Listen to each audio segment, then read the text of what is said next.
Madame, Messieurs, bonjour. Vous regardez la rétrospective de l'actualité sur A12 Télévision. Ouvrons cette édition par l'ex-présidente sud-coréenne déchue Park Geun-hye, qui a été condamnée à 8 ans de prison pour avoir en particulier bénéficié illégalement de fonds des services de renseignement. Une peine qui s'ajoute à celle qu'elle purge déjà. Les peines n'ont pas été confondues, ce qui signifie qu'elle doit purger un total de 32 ans derrière les barreaux. Aussi en Israël, au lendemain du vote d'une loi par le Parlement définissant le pays comme l'État-nation du peuple juif, les habitants de Tel Aviv réagissent.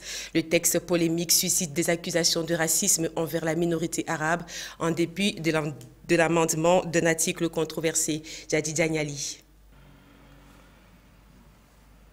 La loi adoptée par 62 voix contre 55 fait de l'hébreu la seule langue officielle d'Israël, alors que l'arabe avait auparavant un statut identique. En outre, elle déclare que l'établissement de localités juives sur le territoire israélien relève de l'intérêt national et proclame que Jérusalem est la capitale d'Israël, y compris la partie orientale de la ville. Par ailleurs, le droit d'exercer l'autodétermination au sein de l'État d'Israël est réservé uniquement au peuple juif. Tout ce qui renforce constitutionnellement la connexion du peuple d'Israël à la terre d'Israël est béni, même s'il s'agit de choses trivales telles que nous sommes une démocratie et un État juif. Cependant, les réponses sont controversées. Je suis très en colère contre la loi, je suis déçue et je suis triste de voir qu'une autre partie de la démocratie israélienne est frappée ou jetée. Toutefois, le Premier ministre Benjamin Netanyahou s'est félicité du vote, affirmant que c'est un moment décisif dans l'histoire de l'État d'Israël qui s'inscrit sur le marbre de leur langue, leur hymne et leur drapeau. Rappelons que la formulation initiale de l'article avait suscité une vague de critiques, notamment celle du député arabe Youssef Jabaren, qui aurait affirmé que la loi encourageait non seulement la discrimination, mais aussi le racisme, perpétuant ainsi le statut d'infériorité des Arabes en Israël. Cette semaine a également été marquée par la rencontre d'Helsinki. Le déplacement de Donald Trump en Europe a été un incroyable tourbillon dont il est difficile de dégager une ligne directrice ou une incohérence. Cependant, Vladimir Poutine est invité à Washington à l'automne prochain. Une rencontre qui intervient en pleine polémique quelques jours après le tête-à-tête qu'il a eu avec Trump et le tollé suscité par les propos de Donald Trump refusant de reconnaître l'ingérence russe dans l'élection américaine de 2016. À la Maison-Blanche, il faut le dire, les discussions sur la visite de Poutine sont déjà lancées. Une rencontre peut en cacher une autre. Emmanuel Macron s'est dit ouvert à l'entrée de la Serbie dans l'Union européenne en 2025, à condition que le pays ait rempli les conditions exigées et que l'Union se soit réformée. C'est après une rencontre à l'Élysée avec son homologue serbe Alexander Žuvić. Les précisions. Le président français Emmanuel Macron a averti que la Serbie n'entrerait pas automatiquement dans l'Union européenne en 2025, date évoquée pour son adhésion, et qu'elle devrait au préalable remplir un certain nombre d'engagements. Dire très franchement, si rien n'est fait de ce qui a été décidé dans le programme d'ici à 2025, la Serbie n'a aucune chance de rentrer dans l'Union européenne. Mais si, sur les sujets qui ont été identifiés de bonne foi de part et d'autre, de règles de droit, de modifications, de réformes, et la liste est connue, elle est partagée, les choses avancent et même plus vite que prévu, ça veut dire qu'il y a un processus de convergence qui s'est enclenché, que les négociations avancent et qu'elles peuvent donc être conclues. Le président français insiste sur la nécessité de réformer l'Union européenne avant tout élargissement. Cependant, le président de la Commission européenne, Jean-Claude Juncker, avait évoqué en novembre dernier une adhésion de la Serbie et du Monténégro, pays les plus avancés dans les négociations à l'horizon 2025. Seulement pour le président serbe, l'urgence aujourd'hui est de solutionner le problème entre Belgrade et Pristina.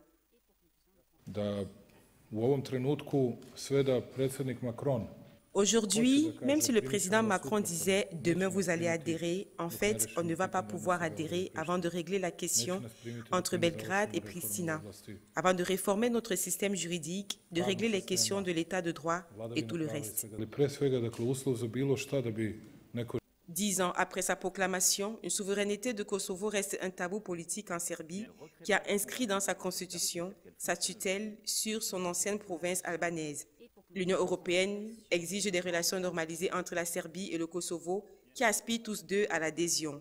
Mais la France, comme nombre de pays européens, considère que les adhésions rapides accordées ces 15 dernières années à des pays d'Europe de l'Est sont l'une des causes des difficultés actuelles de l'Union européenne. Il faut donc résoudre les problèmes. Selon Macron, c'est la condition sine qua non pour la Serbie. Et un autre problème à résoudre, c'est celui des djihadistes du G5 Sahel. Florence Parly, la ministre française des Armées, était en visite de travail au Niger. Elle a rencontré le président nigérien Mahamadou Issoufou. Au cœur des débats, la force anti-djihadiste du G5 Sahel, EDAPI, Karedabli. Pour son 7e déplacement dans la région, la ministre française de la Défense, Florence Parly, a visité le poste de commandement du fuseau-centre de la force militaire conjointe à Niamey. Elle s'est également rendue à Oualam, à 100 km au nord de la capitale nigérienne, pour visiter des troupes françaises de l'opération anti-djihadiste Barkhane qui soutiennent celles du G5 Sahel. Selon le premier responsable du ministère français des Armées, des moyens supplémentaires, à savoir des hélicoptères, drones, missiles et blindés, doivent être alloués à Barkhane en 2019. La question, c'est de le rendre concret, c'est-à-dire que ce financement puisse se transformer en équipement pour la force conjointe. Donc j'ai parlé des 100 millions d'euros qui correspondent au don saoudien qui a été consenti fin décembre. Donc 6 mois plus tard, les choses maintenant sont prêtes à être enclenchées de façon très concrète avec des commandes de matériel. En un an, la force conjointe a mené avec l'appui direct et logistique de la France une poignée d'opérations malgré lesquelles plusieurs attaques djihadistes meurtrières ont frappé fin juin le Mali et le Niger. Dans le quartier général de la force du G5 Sahel à Sévaré, dans le centre du Mali. Le Niger assure actuellement la présidence du G5 Sahel qui a constitué une force militaire conjointe pour lutter contre les groupes djihadistes qui sévissent dans la région. À l'issue de sa rencontre avec le président nigérien Mahamadou Issoufou, la ministre française des Armées a assuré que depuis le début de l'année, ce sont au total 120 djihadistes qui ont été neutralisés, parmi lesquels figurent les plus influents et les plus dangereux. Et en République démocratique du Congo, le président Joseph Kabila s'est engagé à respecter à nouveau la constitution de son pays sans dire un mot sur son avenir politique à 5 mois de la présidentielle censée élire son successeur à la tête du pays qu'il dirige depuis 17 ans, Mamad Djidri. Le discours de Kabila était très attendu par la classe politique congolaise et les partenaires de la RDC qui espéraient que le chef de l'État dirait un mot sur son avenir politique. Le secrétaire général de l'ONU, Antonio Guterres, avait indiqué que Kabila allait annoncer une série de décisions importantes. Je réaffirme donc que désormais, les élections en République démocratique du Congo seront réellement une affaire de souveraineté et qu'elles seront en conséquence entièrement financées par l'État congolais. Kabila n'a rien dit sur son avenir politique, toujours pas de signe clair qu'il prévoit de quitter le pouvoir conformément à la Constitution et permettre un scrutin crédible. Lorsque les chefs de l'État parlent, on dit que la Constitution dit ceci. Dans ma compréhension, la Constitution dit que le chef de l'État a 2 mandats et que de ces faits, on ne peut pas penser qu'il sera candidat. Parmi les candidats déclarés à la présidentielle figure l'opposant en exil, Moïse Katumbi, ancien allié du président. Katumbi a été condamné à 3 ans de prison en 2016 dans une affaire immobilière et est menacé d'arrestation dès son retour en RDC.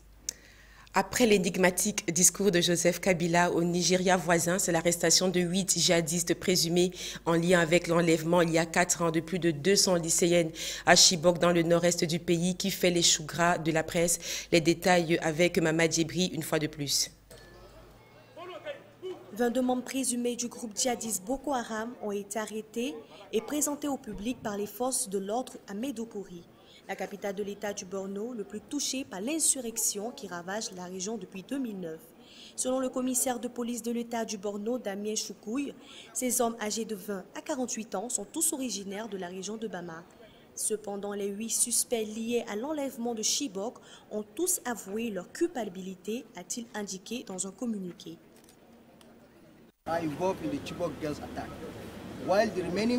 Ils sont impliqués dans l'attaque des filles de Chibok, tandis que les autres font partie des attentats suicides qui ont eu lieu dans toute la ville. Ensuite, ils ont également avoué des attaques comme Bama, Ngoza, Mubi et d'autres villes. En ce qui concerne les filles de Chibok, c'est 8 d'entre eux qui ont avoué l'enlèvement des filles.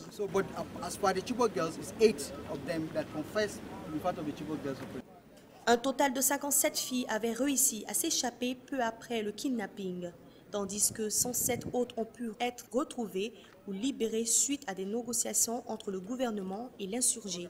Les familles restent sans nouvelles d'une centaine d'otages. Comme le Nigeria, le Mali est également secoué par les attaques djihadistes et les populations appréhendent le déroulement de l'élection présidentielle. Le maire de la ville de Kona s'échine à être prêt le jour du scrutin malgré les difficultés liées à l'insécurité qui imposent des restrictions quotidiennes à la population. Les habitants, quant à eux, ont formé leur brigade de surveillance pour assurer leur propre sécurité. Assetou Kone, Mohamed Koulibaly. Vers la fin de l'année dernière, les gendarmes stationnés dans la ville sont partis renforcer des positions attaquées près de Mopti, le chef-lieu de la région à environ 70 km du sud, mais les gendarmes n'ont toujours pas pris leur quartier, abandonnant la sécurité à la brigade des surveillances de Kona formée en 2016. La population fournit une contribution avec un gilet jaune, en guise d'uniforme, un talkie-walkie et un bâton ou une machette pour tout équipement. La brigade composée de bouchers, tailleurs, épiciers ou artisans affiche de toute façon un train de vie frugal. Le premier adjoint au maire de Kona, M. Yaya Traoré, rassure malgré quelques mesures non satisfaisantes du bon déroulement de cette élection. Nous allons tout faire pour que l'élection quand même se déroule très normalement ici à Kona. Mais dans les villages environs, vraiment, on n'a pas de sécurité là-bas et nous non plus, nous ne pouvons pas nous déplacer pour aller là-bas parce que vu l'insécurité qui se déroule là-bas, nous ne pouvons pas nous déplacer pour aller faire la sécurité. Par ailleurs, selon la loi électorale, ces cartes biométriques délivrées individuellement sur présentation d'identité seront obligatoires pour voter, sauf force majeure autorisant la carte nationale d'identité. Élection ou pas, les habitants se penchent vers d'autres problèmes. Certaines mesures de sécurité, en particulier l'interdiction de la circulation des motos et des pick-up entre de nombreuses localités de la région, leur compliquent la vie. Du président sortant Ibrahim Boubacar Keïta, en passant par l'opposant Soumaïla Cissé. Et il y a des visages qui sont connus et moins connus lors de cette campagne dont l'élection présidentielle est prévue le 29 juillet prochain. Il faut dire que la campagne a officiellement débuté depuis samedi dernier avec un dispositif de sécurité renforcé en vue d'un scrutin pour lequel 24 candidats sont en lice. Et en Côte d'Ivoire, le RHDP a pris forme cette semaine après la signature des statuts du parti et la désignation du chef de l'État pour le présider. Les figures des partis alliés ont successivement pris la parole avant de laisser Alassane Ouattara s'exprimer devant ses supporters. Le chef de l'État a répété la nécessité du parti unifié et tend de nouveau la main à Henri Konan Bédié, chef du Parti démocratique de Côte d'Ivoire, dont l'absence a été remarquée. Et toujours en Côte d'Ivoire, le président de la Banque ouest-africaine de développement, Christian Adovelende, en visite de travail cette semaine, au cours de l'échange qu'il a eu avec le président Alassane Ouattara, par ailleurs président en exercice de l'Union économique et monétaire ouest-africaine. Il s'est agi notamment de discuter de l'évolution des activités de la banque. 550 milliards de francs CFA, c'est le montant total des investissements de la Banque ouest-africaine de développement au cours de l'année 2017, une augmentation de 30% par rapport à la situation de 2016. Les chiffres ont été communiqués par le président de l'institution financière multilatérale, Christian Narcisse Adovelende, au terme de l'audience avec le chef de l'État ivoirien, Alassane Ouattara. Ces interventions ont touché surtout les secteurs prioritaires que sont l'énergie, les transports, le secteur privé et la finance. Alors, en ce qui concerne la mobilisation des ressources, la banque a pu mobiliser 630 milliards de francs CFA en 2017. notamment avec une opération de rebond sur le marché international de 480 milliards, une autre opération de 150 millions de dollars avec la Banque mondiale et pour le financement des logements sociaux. Globalement, on peut dire que la situation financière est satisfaisante et que la banque se porte très très bien.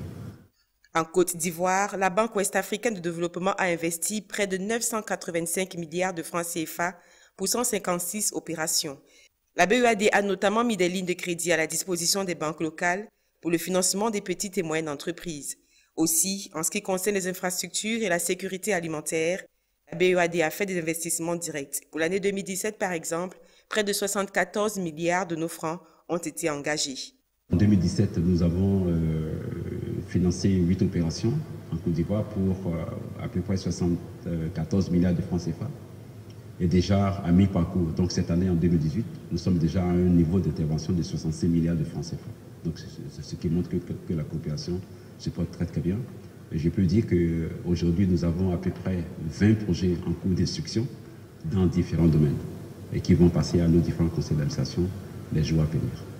Au cours de cet entretien avec le président ivoirien Alassane Ouattara, il s'est également agi de faire le point sur les préparatifs de la célébration du 45e anniversaire de cette institution financière, un événement qui va s'articuler autour du thème énergie solaire dans les pays de l'UMOA, état des lieux, enjeux et perspectives. Après la Côte d'Ivoire au Sénégal, l'un des procès, il faut le dire, le plus important pour des actes liés au djihadisme s'est achevé cette semaine sur des condamnations allant jusqu'à 20 ans de travaux forcés, mais aussi par des acquittements de la moitié des accusés et une peine légère pour le célèbre imam Alioune Dao, Fatou Diaby.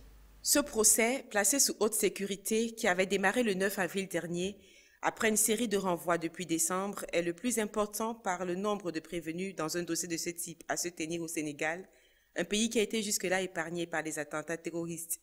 Le tribunal correctionnel de Dakar a condamné à 20 ans de prison le principal accusé de ce procès, qui n'est autre que Maktar Djokani. Ce dernier, décrit par le parquet comme l'idéologue du groupe, a été condamné à des travaux forcés, mais l'imam Alioune Dao, accusé d'en être le coordonnateur, a été condamné, lui, à 1 mois de prison avec sursis pour détention d'armes sans autorisation. Il a été reproché aux 29 prévenus, dont certains ont séjourné dans des zones contrôlées par le groupe islamiste nigérien Boko Haram, d'avoir voulu installer des bases djihadistes dans le sud et le sud-est du Sénégal et d'avoir envisagé ensuite d'étendre leurs projets à des pays voisins tels que la Gambie, la Guinée et la Guinée-Bissau. Les accusés, dont 3 femmes, étaient poursuivis pour actes et financement de terrorisme, menaces d'attentats, association de malfaiteurs, blanchiment de capitaux et détention d'armes sans autorisation. Pays réputé pour sa tolérance religieuse, le Sénégal compte plus de 90% de musulmans, adhérents pour la plupart à l'islam soufi, représentés par différentes confréries. Au Libéria, c'est un autre son de cloche. Le président George Weah a annoncé cette semaine un train de mesures monétaires et fiscales destiné à enrayer la chute du dollar libérien et lutter contre l'inflation dans son pays. Inès Tia nous en dit un peu plus. Parmi les mesures annoncées, une injection immédiate dans l'économie par la Banque centrale libérienne de 25 millions de dollars américains.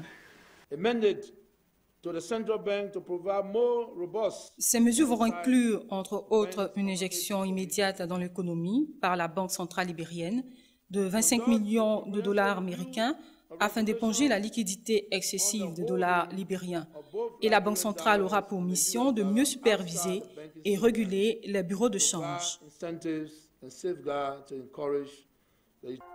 En outre, George Weah a précisé qu'une analyse sera par ailleurs menée sur les réserves en dollars américains et libériens détenues en dehors du système bancaire et des mesures seront prises pour encourager le recours au système bancaire et aux instruments financiers. Lundi, il fallait quelques 160 dollars libériens pour obtenir un dollar américain contre seulement 100 en juin 2017. Rappelons que l'ancien attaquant du PSG a succédé à Ellen Johnson Sirleaf à la tête du Libéria en grande précarité financière après la guerre civile de 1989 à 2003 et une épidémie d'Ebola meurtrière entre 2014 et 2016. Et pendant que l'heure est au redressement fiscal au Libéria, en Somalie, le taux d'alphabétisation est l'un des plus bas du monde. Les gouvernements successifs occupés à gérer les crises politiques et menaces terroristes ont délaissé le champ de l'éducation. Aujourd'hui, les populations qui ont fui leur région et vivent dans des camps de déplacés ne sont pas en mesure d'offrir l'école à leurs enfants. Mais des initiatives citoyennes existent pour pallier à la situation. Reportage. Depuis quelques mois, ces enfants retournent enfin à l'école. Cela fait plusieurs années qu'ils vivent avec leur famille dans des camps de déplacés où tout manque. De jeunes étudiants bénévoles de Mogadiscio viennent leur donner des cours sous des abris de fortune. Au début, nous ne pouvions même pas les nourrir, mais au moins, nous pouvions leur donner un enseignement pour en faire une génération. Les volontaires donnent des cours à près de 600 élèves âgés de 6 à 15 ans dans 4 camps de réfugiés situés à proximité de la capitale. Une opportunité pour ces enfants qui rêvent d'un avenir meilleur que celui de leurs parents. J'aime étudier dans cette école. Et plus tard, je veux être infirmière pour aider les gens dans les hôpitaux. Sans ressources, les familles n'ont pas les moyens d'envoyer leurs enfants à l'école. Les cours donnés par les jeunes volontaires permettent une alternative aux écoles coraniques qui sont les seules à prodiguer un enseignement gratuit.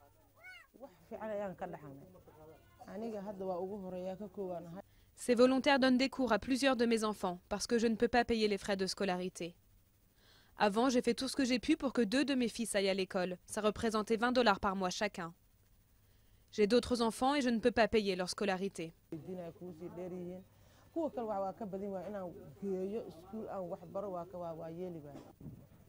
De guerre civile et de famine ont conduit des centaines de milliers de Somaliens à fuir leur foyer et à s'installer dans ces camps, oubliés de toute aide gouvernementale. Selon une ONG internationale, il serait plus de 800 000 dans ce cas.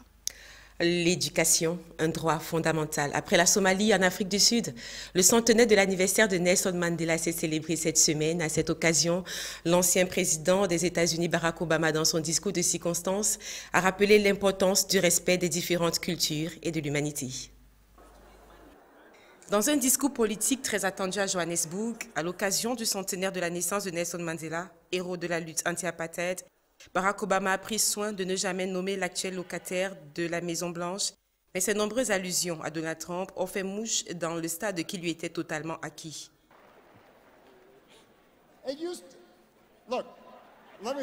Je n'arrive pas à trouver un terrain d'entente si quelqu'un dit que le changement climatique ne se produit pas, alors que presque tous les scientifiques du monde nous disent que c'est le cas. Je ne sais pas par où commencer pour parler de cela. Si vous commencez à dire que c'est un canular élaboré, je ne sais pas quoi faire. Par où commençons-nous? L'ancien président américain Barack Obama a multiplié à mots à peine couverts les attaques contre son successeur Donald Trump en s'en prenant aux climato-sceptiques, aux leaders autoritaires qui ne cessent de mentir et aux politiques d'immigration basées sur la race.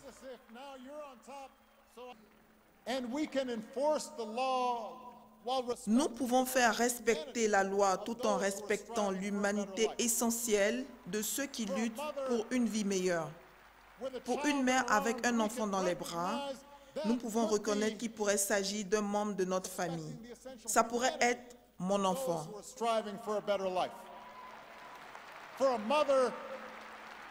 Son discours à Johannesburg a marqué le point d'orgue des célébrations du 100e anniversaire de la naissance de Nelson Mandela, né le 18 juillet 2018 et décédé le 5 décembre 2013.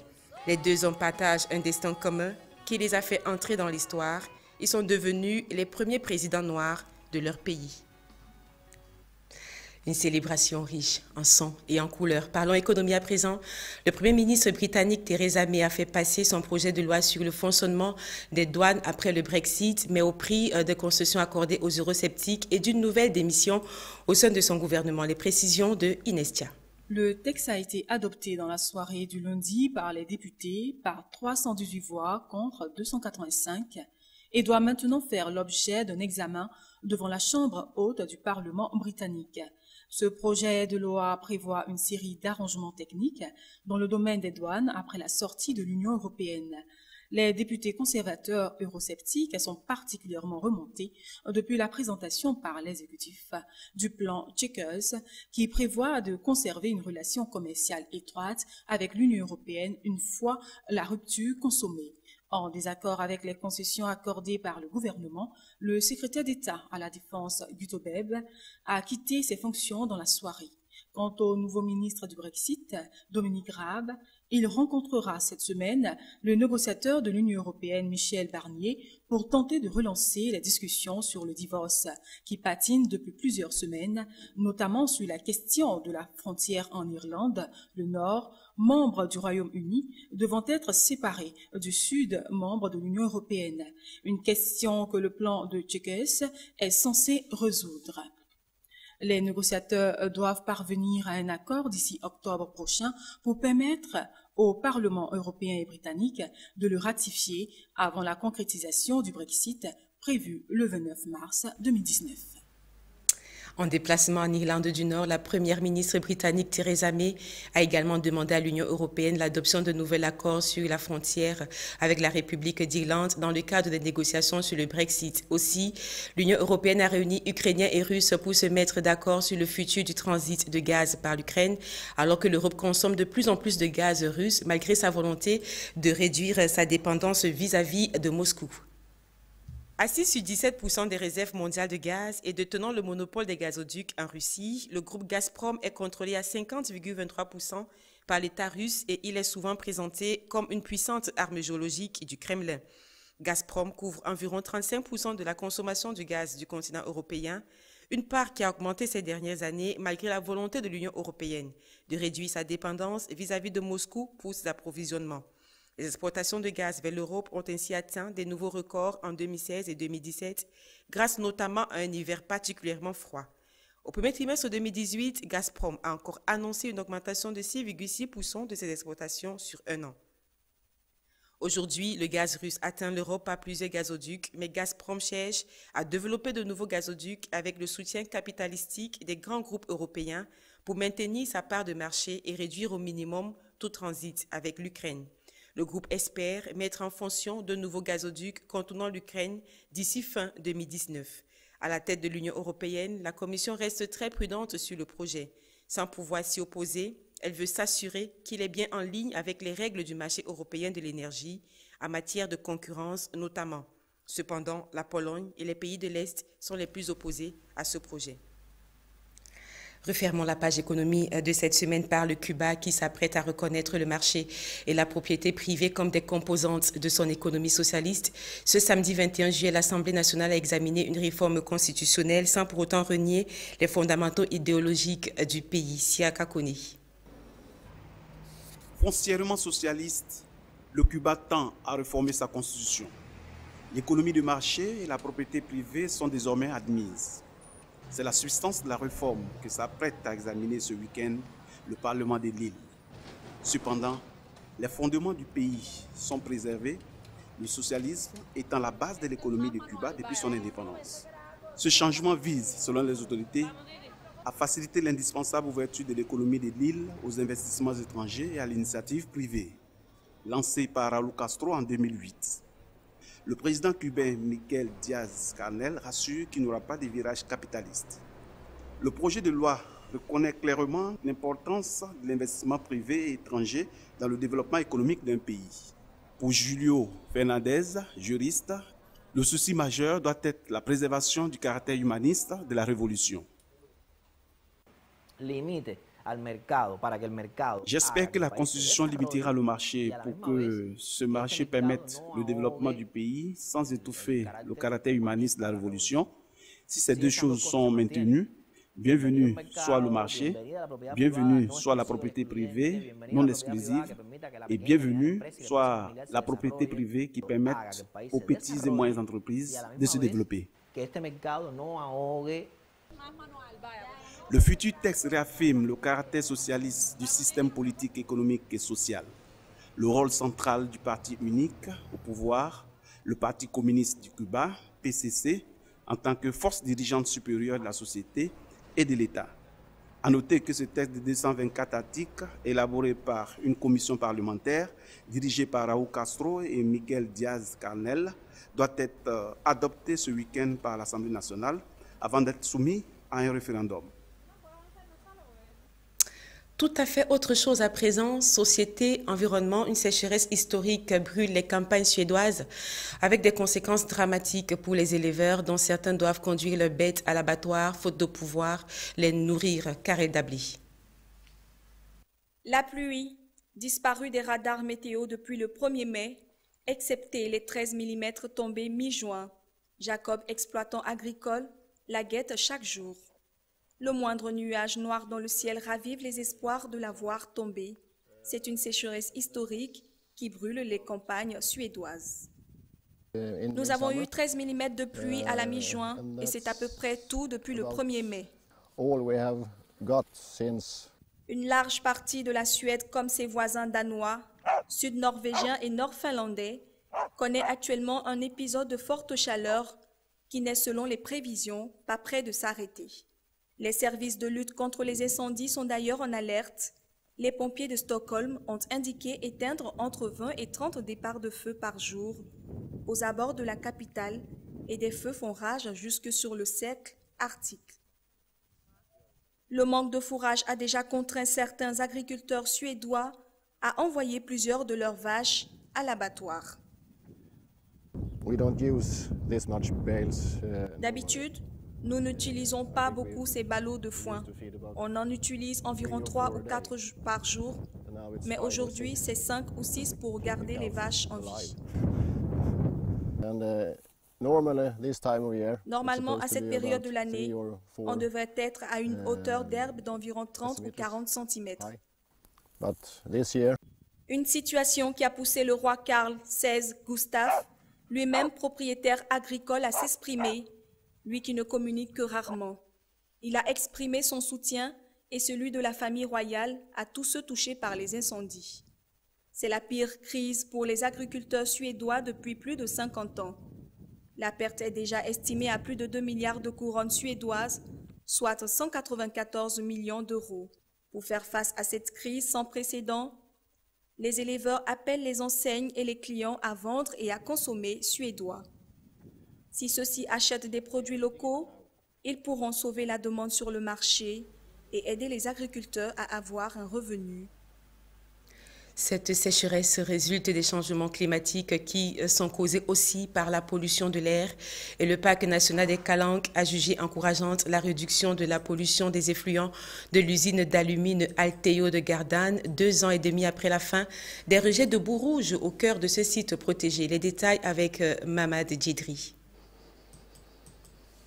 Le gros des déchets est désormais stocké à terre, sous forme solide, et l'industriel ne rejette plus, à 300 mètres sous la surface, qu'un liquide dont il travaille tous les jours, selon son président Frédéric Ramé, a réduit la teneur en polluants. Pour satisfaire les normes de pH, l'aluminium d'arsenic, une station de traitement de l'eau pour injonction de CO2 doit être achevée en 2019, a poursuivi Ramé en présentant le chantier. L'investissement s'élève à 6,5 millions d'euros, subventionné à hauteur de 30% par l'Agence de l'eau. Nous avons pu tester ce pilote pendant plus d'1 an et demi et qui a confirmé l'efficacité de ce traitement. Et donc nous sommes aujourd'hui en train de construire une unité de traitement qui sera disponible début de l'année 2019 pour traiter un certain nombre d'éléments résiduels. Quant au président du parc des Kalins, il a exprimé sa satisfaction. Manifestement, les investissements sont là, les recherches sont là. Ici, on a les pilotes qui vont permettre, je l'espère, de valider des expériences scientifiques qui vont être mises en place sur le site industriel et qui permettront, une fois pour toutes, je l'espère, d'ici 2021, de régler la pollution en mer des rejets d'Alteo. On est en bonne voie, je le pense. Cependant, l'usine qui produit les éléments indispensables à l'industrie électronique, aux écrans plats ou aux batteries, reste cependant la cible de critiques. Le tribunal administratif doit statuer prochainement sur une requête d'association écologique. Dans ce dossier, Le rapporteur public a demandé mi-juin au tribunal de réduire la durée de la dérogation accordée à l'usine de 2 ans à fin 2019. C'était les Catalans. Autre chose à présent a fait Lactalis. Il faut contrôler les contrôleurs et contrôler les contrôlés. C'est ce que l'on peut retenir de l'affaire Lactalis. En fin 2017, 36 nourrissons ont été atteints de salmonellose après avoir bu un lait infantile des marques Pico et Milumet produit dans l'usine Lactalis de Crayon à Mayenne.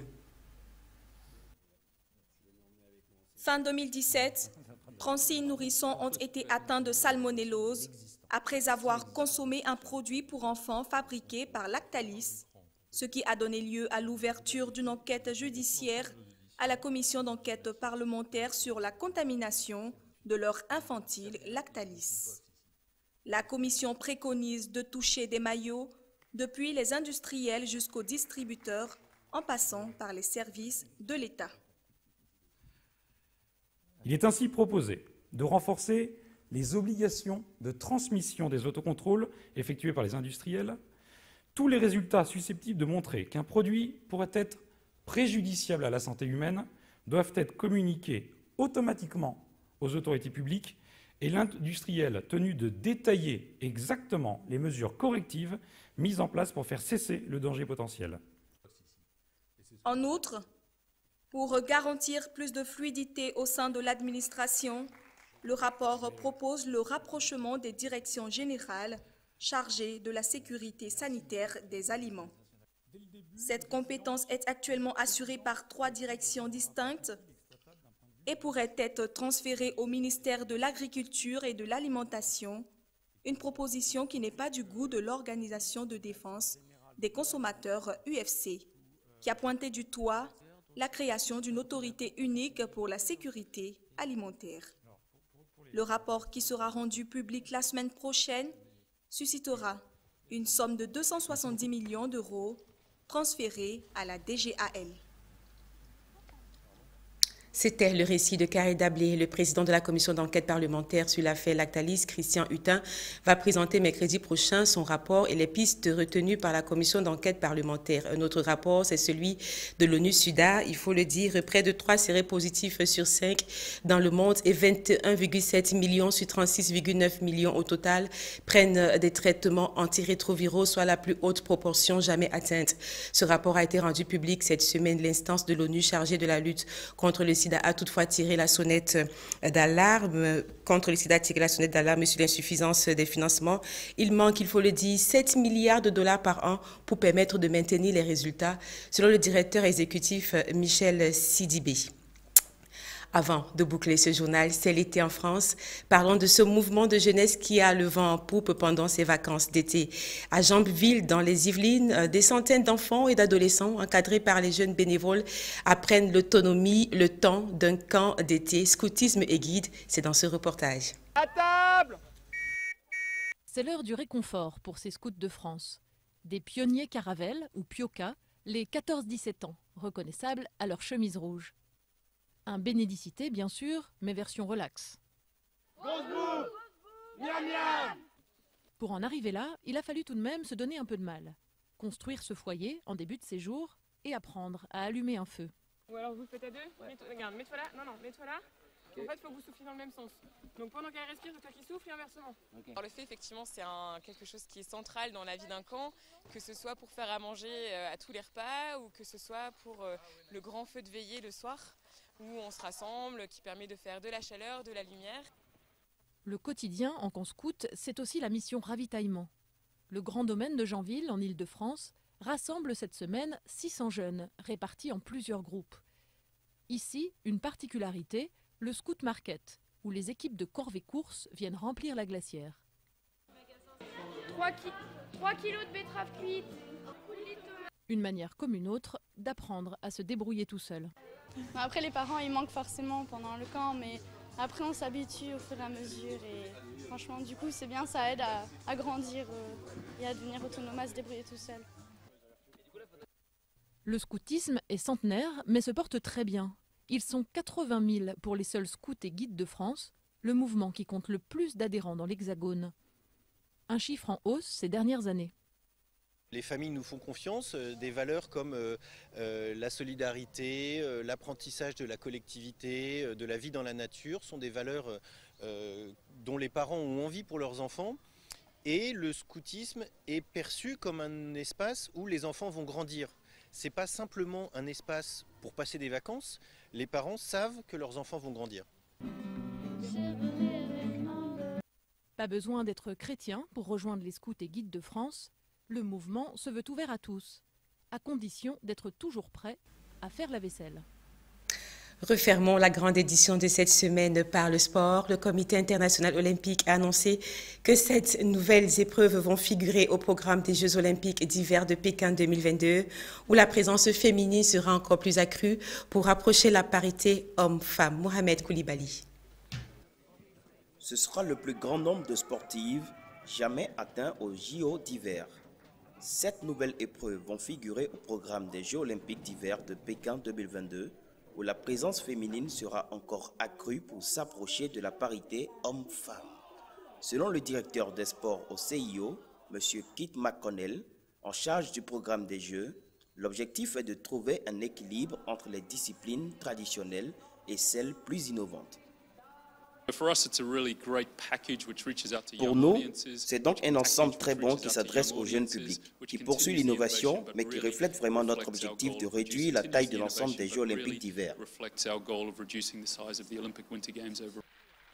Le ski compte 5 nouvelles disciplines. Une épreuve de saut à ski mixte, une épreuve mixte en figure freestyle, des épreuves hommes et femmes de big air et une épreuve mixte en snowboard cross. Le bob monoplace féminin fait son entrée et une épreuve mixte est ajoutée en patinage de vitesse short track.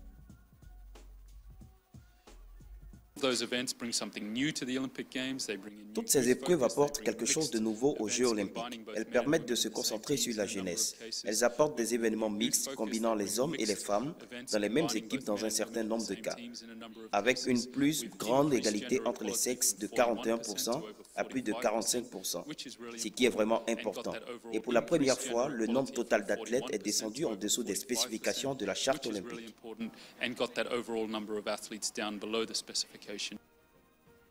Dans le même temps, plusieurs sports vont réduire leur effectif comme le biathlon, 20 sportifs en moins, ou le patinage, moins 26, tandis que le tournoi féminin de hockey sur glace passe de 8 à 10 équipes, gagnant ainsi 46 sportives. C'est la fin de la rétrospective de l'actualité de cette semaine. Merci de nous avoir suivis. Restez en compagnie des programmes de A12 Télévision.